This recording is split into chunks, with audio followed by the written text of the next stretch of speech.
Hello guys, আসসালামু আলাইকুম। সকালবেলা উঠে প্রতিদিন তো আমি নাস্তা বানাই। আজকে ওর বাবা বলে দেখো তো আমার কাছে দাও, আমি ডিমটা ভাজি। তো ওই ডিমটা ভাজতে গেছে, বেটা মানুষ দেখে ওর বাবা আর কি ডিম ভাজতেছে, বলে দেখো সুন্দর করে একটা ডিম ভাজা আছে না। আমি তো ওই তো ছেলে মানুষ বেটা মানুষ একই কথা হলো। বেটা যা ছেলে, তা আমার মেয়ে বলে আম্মু তুমি বেটা মানুষ বলো কেন?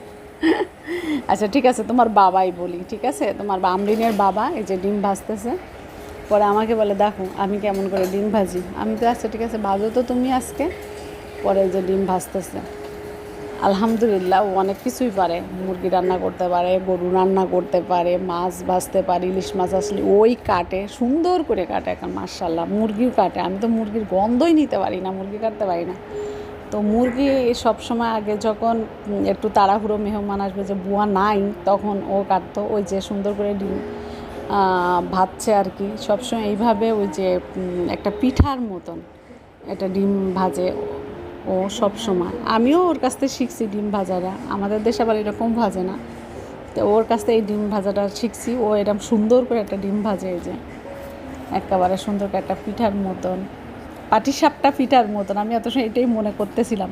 খোদা হাফেজ, টাটা, বাই বাই, সবাই ভালো থেকে ইনশাল্লাহ।